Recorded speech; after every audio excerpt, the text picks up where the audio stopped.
베냐민 자손 외에 이스라엘 사람으로서 칼을 빼는 자의 수는 40만 명이니 다 전사라. 이스라엘 자손이 일어나 베델에 올라가서 하나님께 여쭈어 이르되 우리 중에 누가 먼저 올라가서 베냐민 자손과 싸우리이까 하니 여호와께서 말씀하시되 유다가 먼저 갈지니라 하시니라.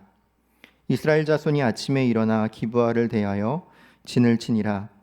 이스라엘 사람이 나가 베냐민과 싸우려고 전열을 갖추고 기브아에서 그들과 싸우고자 하매 베냐민 자손이 기브아에서 나와서 당일에 이스라엘 사람 2만 2천 명을 땅에 엎드려 들었으나 이스라엘 사람들이 스스로 용기를 내어 첫날 전열을 갖추었던 곳에서 다시 전열을 갖추니라.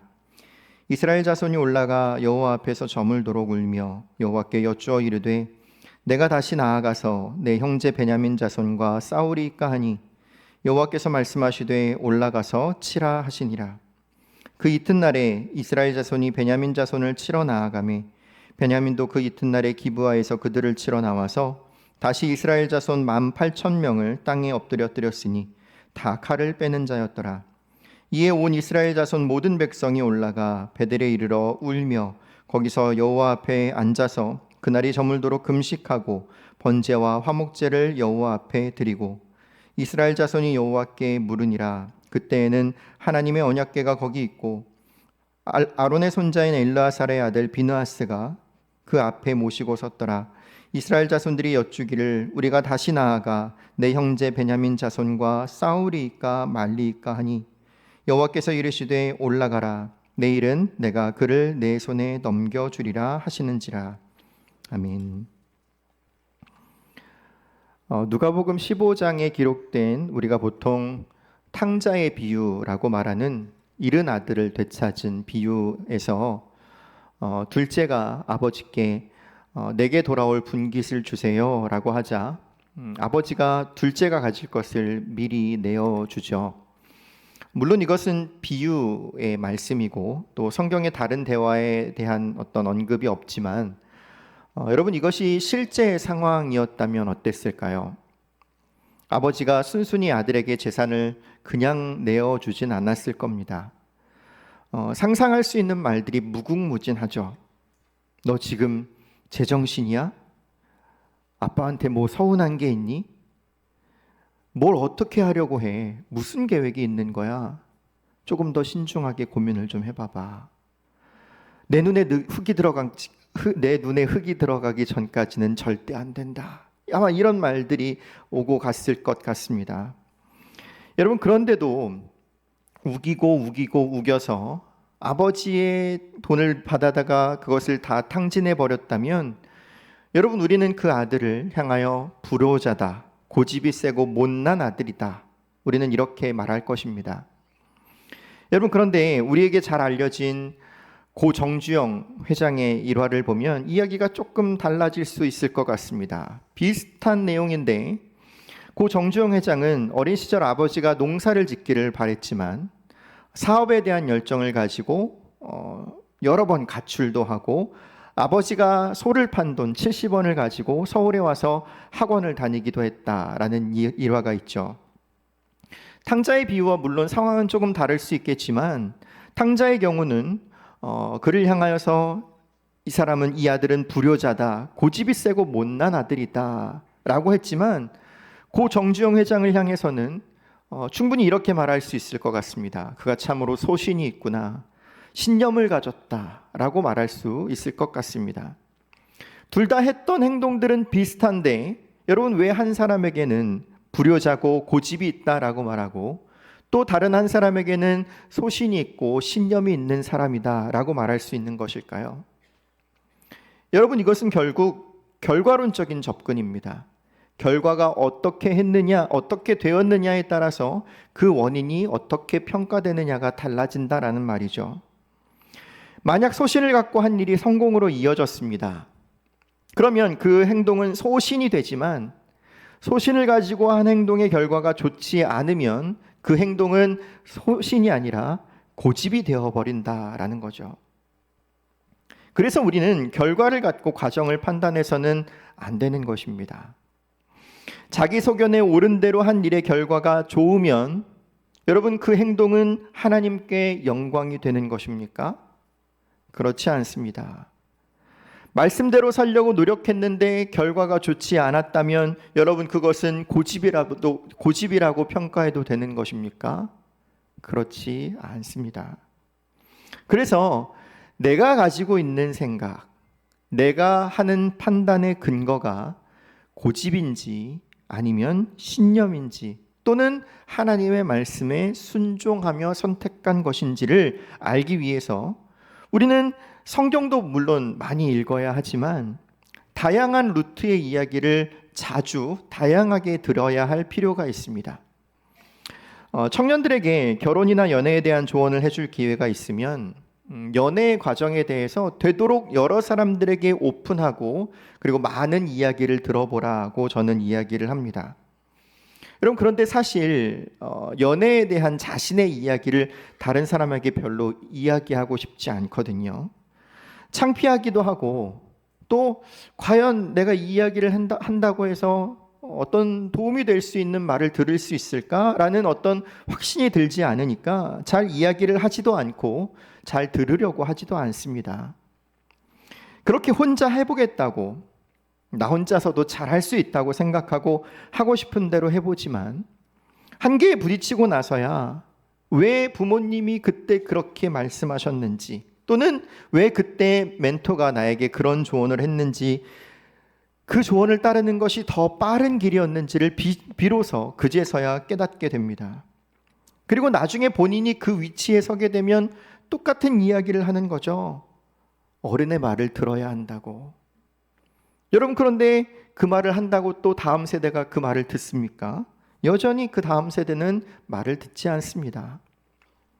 우리는 그렇게 고집 속에 살아가는 것 같습니다.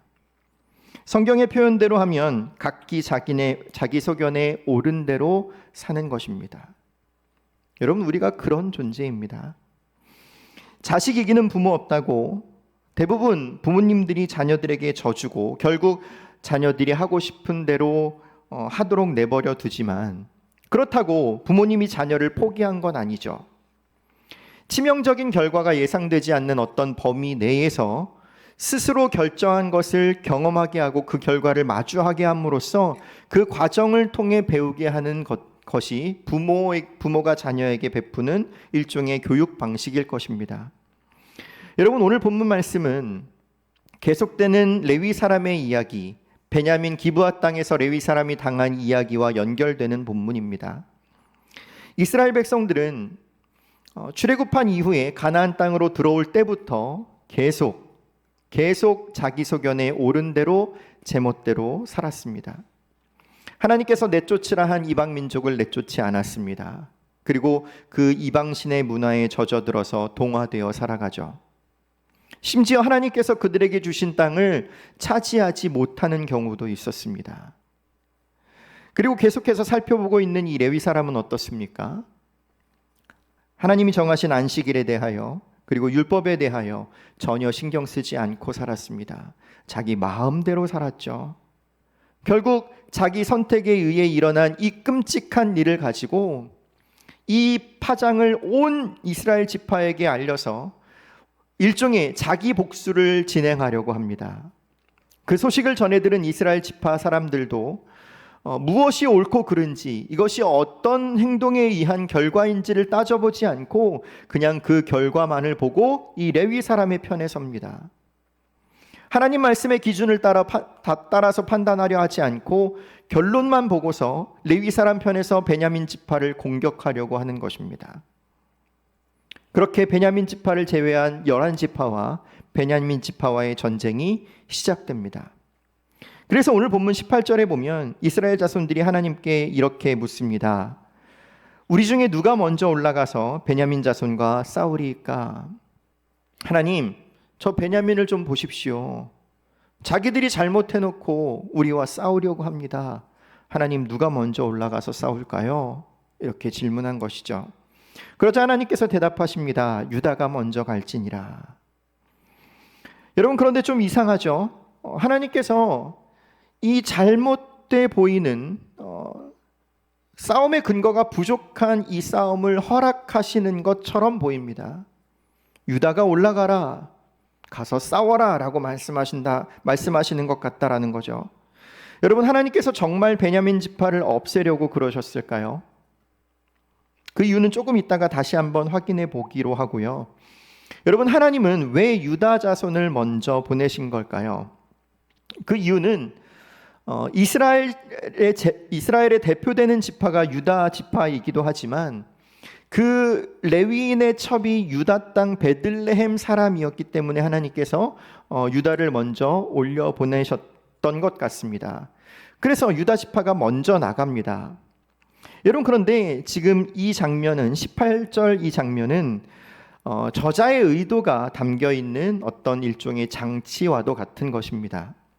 마치 이 장면을 보면서 다른 어떤 장면이 떠오를 수 있도록 일부러 그렇게 배치해 놓은 듯합니다. 그 장면이 어디냐면 사사기 1장인데요.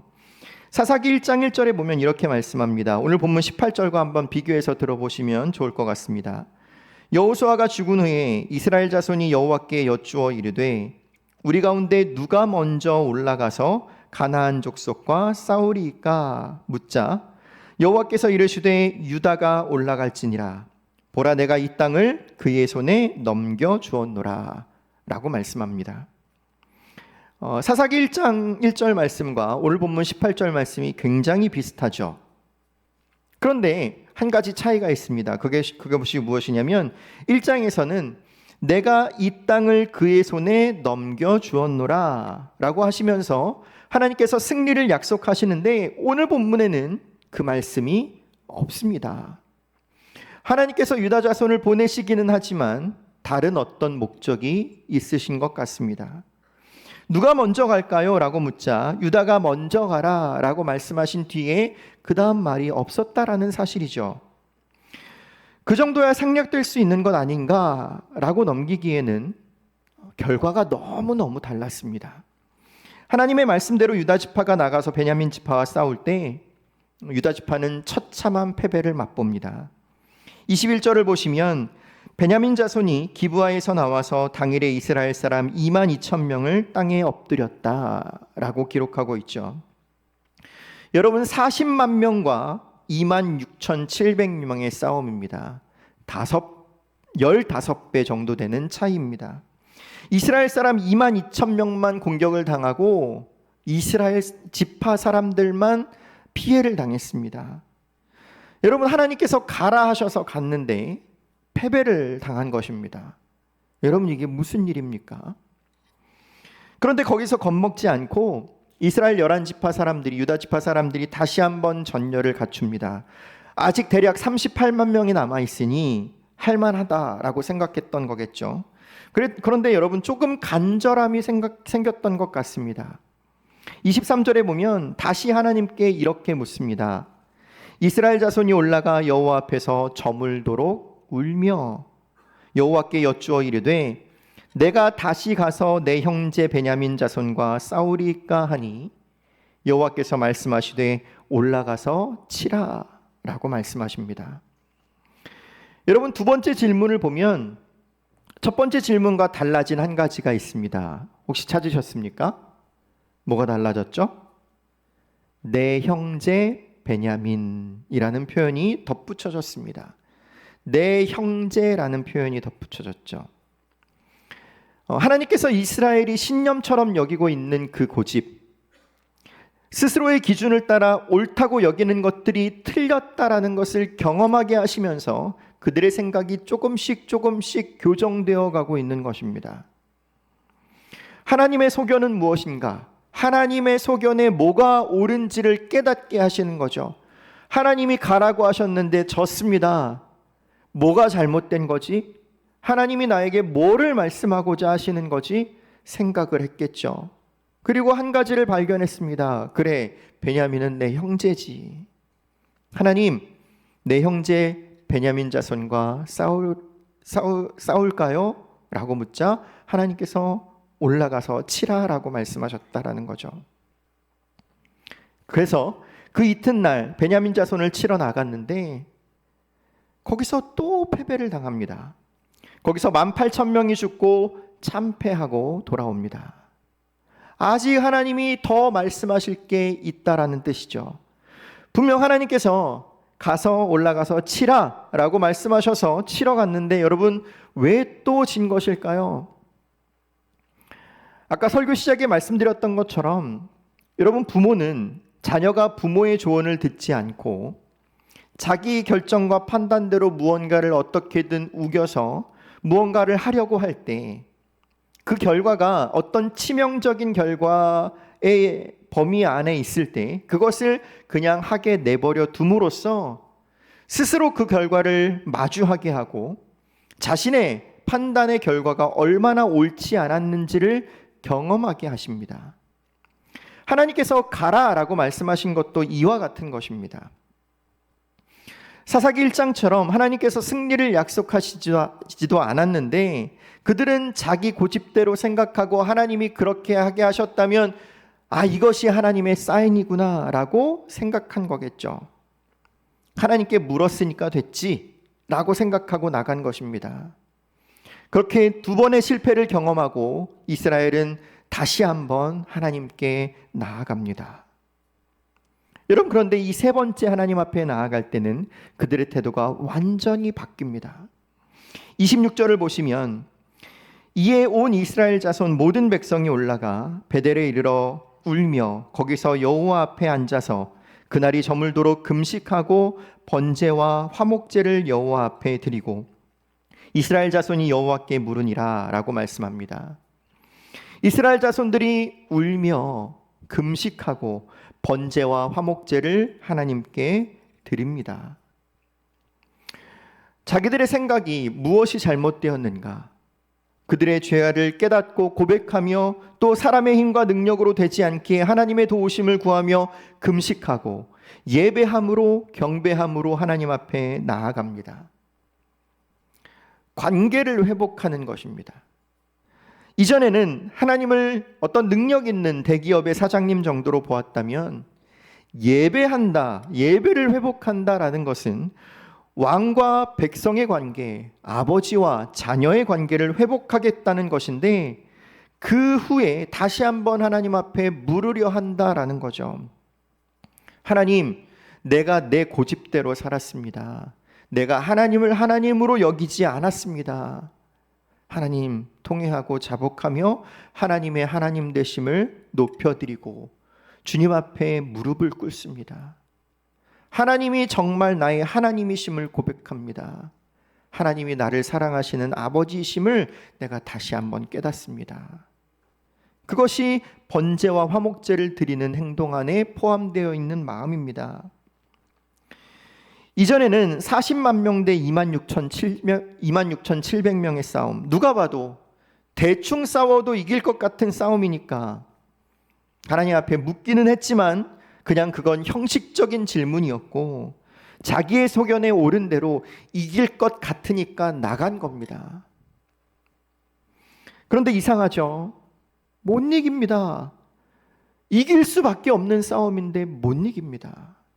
분명 내 판단에 의하면, 내 기준에 의하면, 내 생각과 내 예상의 범위에 의하면 이길 수밖에 없는 싸움인데 못 이깁니다. 그래도 아직 숫자가 많으니까 다시 한번 용기를 냈겠죠. 그런데 또 나갔는데 또 지는 거예요.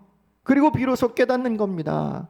가나안 전쟁을 앞두고 하나님께서 하셨던 말씀들을 되새겼는지도 모르겠습니다. 전쟁은 하나님께 속한 것이지. 전쟁은 하나님께 속한 것이지.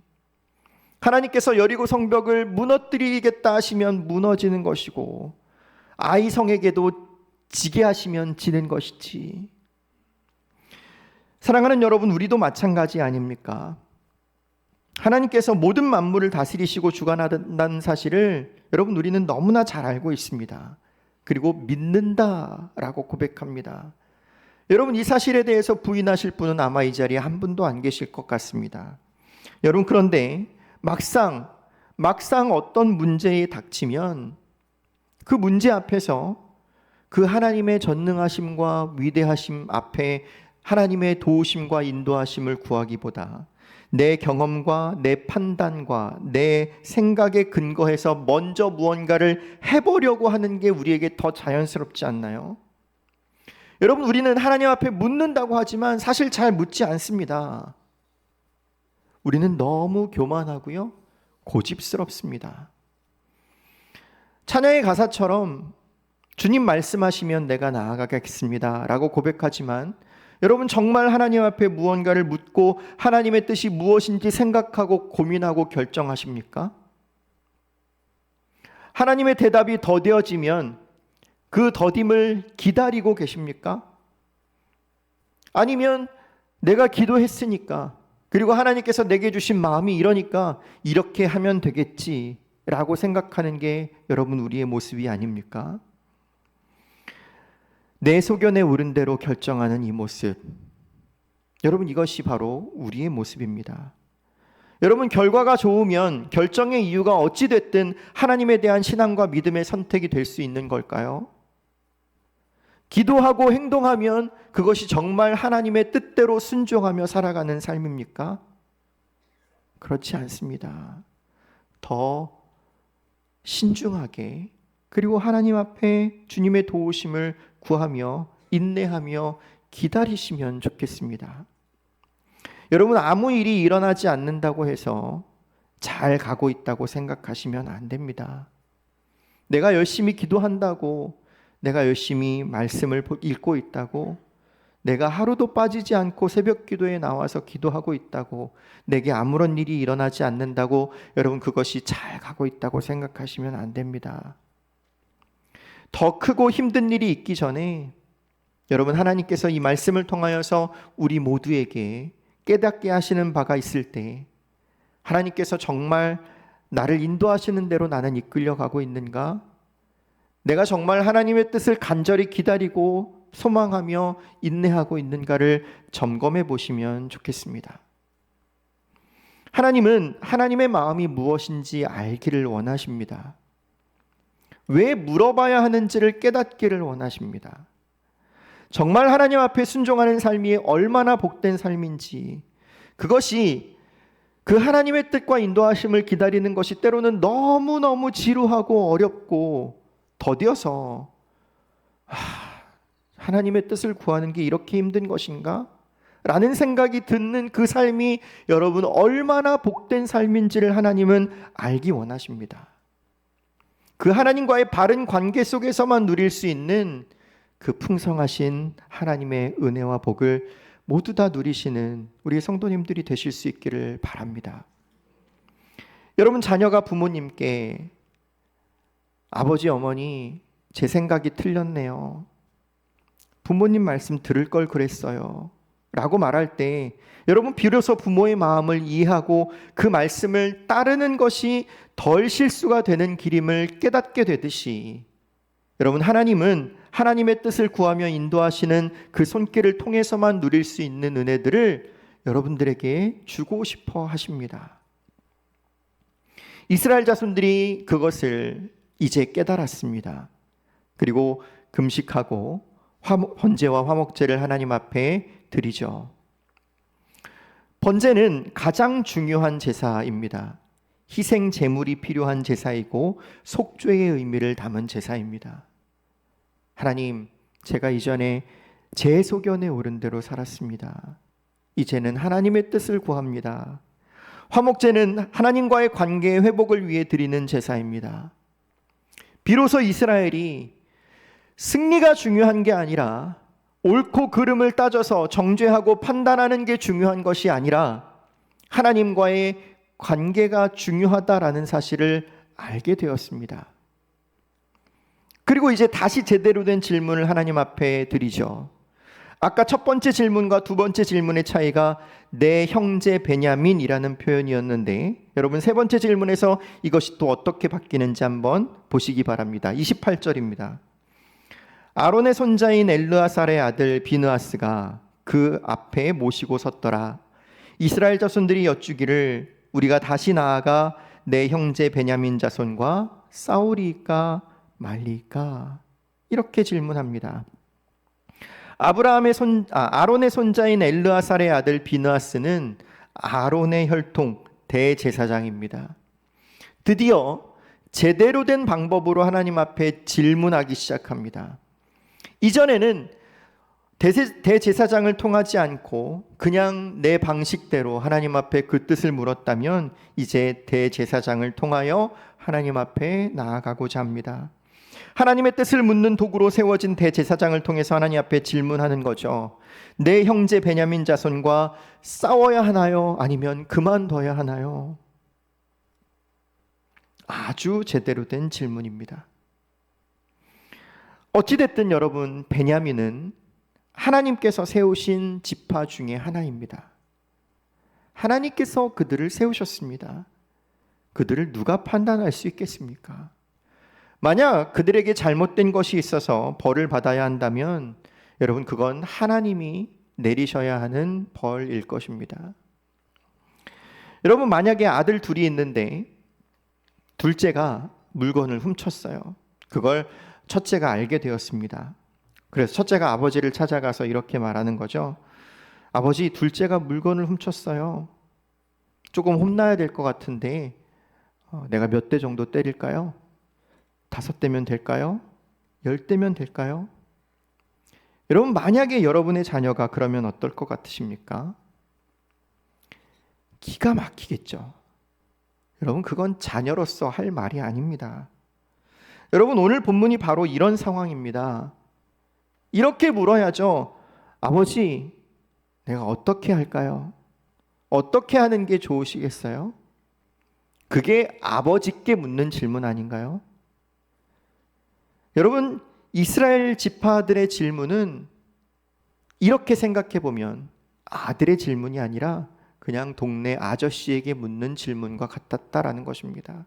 그래서 관계 회복이 필요하다라는 말이고요.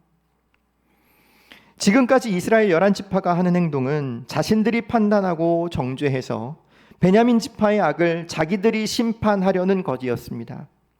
자기들 안에 가득한 죄, 이스라엘 안에 가득해서 구별된 레위 사람들에게까지 가득 찬 그 죄악은 보지 못하고 수면 위로 드러난 베냐민 지파의 악을 자기들이 정죄하려고 한 것입니다. 그들만이 악이다, 우리는 선이다 라고 이야기하는 거죠. 그러나 몇 번의 고집의 한계를 맛본 후에 이제는 질문이 바뀌었습니다. 드디어 제대로 된 질문을 하는 이스라엘에게 하나님께서 말씀하시죠. 여호와께서 이르시되 올라가라. 내일은 내가 그를 내 손에 넘겨주리라. 분명 베냐민 지파가 범죄한 게 있습니다. 분명한 잘못이 베냐민 지파에게 있었습니다. 그래서 물론 혼나야 하지만 나머지 지파들에게 혼날 것이 아니라 하나님께서 혼내셔야 하는 것이었죠. 하나님의 허락 아래서 이스라엘 나머지 지파들을 사용하셔서 하나님께서 그들을 징계하셔야 했던 것입니다.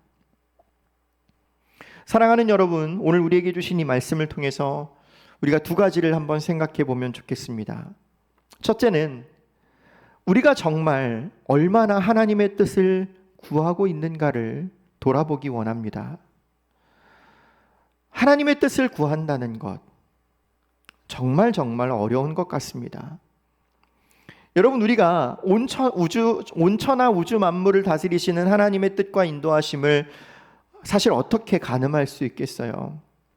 그런데 그래서 어쩌면 우리는 내 생각과 내 소견을 신앙이라는 모양 안에만 가둘 수 있다면 그것을 하나님의 소견이라고 생각할 때가 너무 많은 것 같습니다. 아까 말씀드렸던 것처럼 내가 기도했으니까 이제는 그렇게 행동해도 돼 라는 방식의 결정이 여러분 우리에게 얼마나 많습니까? 정말 그런가를 한번 돌아보시면 좋겠습니다. 어려워도 묻고 또 물으세요. 더뎌도 계속해서 물어보시기 바랍니다. 하나님께서 여러분들에게 길을 나타내 주실 때까지, 하나님께서 길을 열어주실 때까지, 보이실 때까지 기다려 보시기 바랍니다. 중요한 것은 관계를 회복하는 것입니다. 내가 정말로 하나님 아버지를 하나님으로 여기고 있는가? 그분이 정말 전능하시다고 내가 고백하고 믿고 있는데 그분께서 정말 전능하셔서 내 앞길을 하나님의 뜻 가운데 인도하실 줄을 내가 정말로 믿고 있는가? 기도했으니까 그러면 이렇게 해도 되지라고 생각하는 것이 아니라 정말 그 하나님께서 나의 길을 인도하시기를 내가 기다리고 있는가를 점검해 보시기 바랍니다. 또 한 가지, 내가 판단하고 평가하는 지체에게 하는 그 말 한마디가 하나님께서 사랑하셔서 예수 그리스도의 핏값을 주고 사신 그 존귀한 자를 실족하게 하거나 또는 근심하게 하는 말이 아닌지를 우리가 점검해 보면 좋겠습니다. 아버지, 저 둘째 좀 맞아야겠어요. 제가 좀 때릴게요 라고 하면 여러분, 아버지가 얼마나 속상해 하실까요? 하나님께서 결국 이스라엘 11지파를 통해서 이 베냐민 지파를 징계하시지만 여러분 잘 알고 계시듯이 이 사사시대가 끝나고 처음으로 왕이 되는 사울이 바로 베냐민 지파 사람이었습니다. 무슨 말이냐면 베냐민 지파는 소멸되지 않았다라는 사실입니다. 하나님께서 징계하셨지만 자비와 긍휼을 잊지 않으시고 사랑으로 징계하셨기 때문에 베냐민 지파가 존속될 수 있었습니다. 하나님께서 세우셨기에 지속하시는 거죠. 사랑하는 여러분, 우리도 마찬가지 아닙니까? 하나님께서 하나님의 기준을 따라 심판하시기를 기뻐하셨다면 여러분, 우리가 어떻게 이 자리에서 이렇게 하나님을 예배할 수 있겠어요? 여기서 우리가 드리는 이 예배 가운데 우리가 있다라는 이 자체만으로 하나님의 은혜가 우리에게 풍성하다는 것을 고백하실 수 있기를 바랍니다. 하나님께서 용서하고 인내하고 참으신 것처럼 여러분, 우리도 서로 용서하고 인내하고 참아주면 좋겠습니다. 우리의 고집이 꺾이지 않을 때, 고집이 꺾일 때까지 우리를 점점 코너로 넣으시는 경우를 마주하게 되실 때도 있을 것입니다. 여러분, 그때 이 말씀을 기억하시기 바랍니다. 내가 신념이라고 여기고 있던 것, 내가 이 정도면 됐지라고 생각하고 있던 것들이 내 고집일 수 있구나. 하나님의 소견은 뭐지? 하나님의 뜻은 뭐지? 하나님께서 나를 통해 말씀하고자 하시는 것은 무엇이지? 라고 묻고 기다리시면서 하나님과의 바른 관계를 먼저 회복하시기를 힘쓰시기 바랍니다. 그리고 하나님께서 성경을 통해서 우리에게 요구하시는 것이 무엇인지를 더욱더 깊이 사모하고 또 하나님의 뜻을 묻고 기도할 때 하나님께서 언제나 가장 선한 최고의 길로 우리를 인도하실 줄 저는 확신합니다. 모든 것이 하나님의 뜻과 섭리 아래 있다는 그 하나님의 주권적인 신앙과 믿음으로 자녀들에게 주시는 그 풍성하신 인도하심을 모두 받아 누리시는 복된 우리 송파제일교회 모든 성도님들 되시기를 간절히 바라고 소망합니다.